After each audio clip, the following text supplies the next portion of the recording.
तो हेलो दोस्तों, केना छी अहाँ सब। अहाँ सबके स्वागत करै छी एक और नया वीडियो में। तो आइ अहाँ सबके देखाबऽ जा रहल छी जे कोजगरा के भोज के वीडियो, जे गाँव के भोज और कोजगरा के भोज केहन होइ छै। चलू देखाबै छी। देखियो कते सुंदर पत्ता सब छै, प्लेट गिलास सब चीज कते बढ़िया छै। ओइके बाद सबसे पहले आबि गेल ई छोला के सब्जी, ओइके बाद पनीर के सब्जी, और देखियो धीरे धीरे आगा और आइटम सब एते बड़ आइटम सब छै।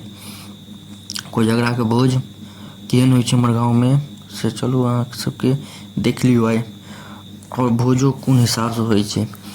की छै वीडियो बनाबऽ में बड़ी मुश्किल होइ छलै, कियाकि हम ई कोजगरा के भोज छै कनिक लेट होइ छै, तो ओहि हिसाब से हम मखान लैत ओइके बाद एकदम लेट से गेलियै। बुझियौ ने 10 बजे हम गेलियै खाय लेल। तो तखन बुढ़वा सब छलै, तो बूढ़ आदमी सब साथे बैस कऽ खेलियै। तो तखन वीडियो बनेनाइ मतलब बुझि सकै छी अहाँ सब, अगर मिथिला से आयब जरूर अहाँ सब बुझैत हेबै जे बूढ़ आदमी के साथ वीडियो एना नहि बना सकै छथिन, नहि तो कहथिन पहिले खेबै कि वीडियो बनेबै।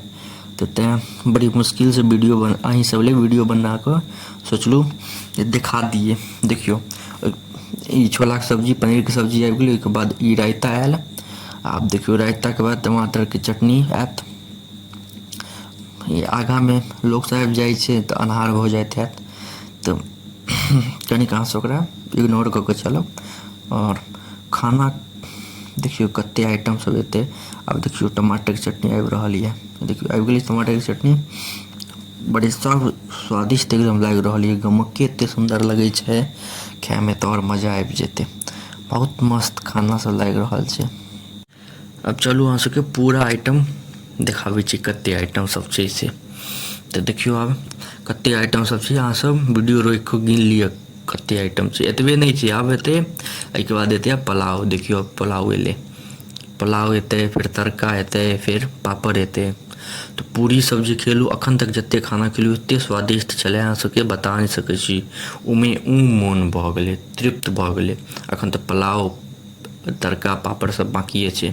पुलाव एलै, आब देखियो एहिपर तड़का देतै मस्त। दाइले के तड़का कहै छी, तड़को देखियो कते मस्त लागि रहल छै, एकदम राजमा वाजमा देल।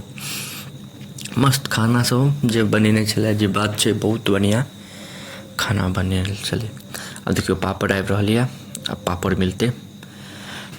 देखियो पूरा सौंस हमर पापड़ मिललै, अगल बगल वाला के छोट छोट आधा आधा टुकड़ी मिललै, हमर पैघ पापड़ मिललै।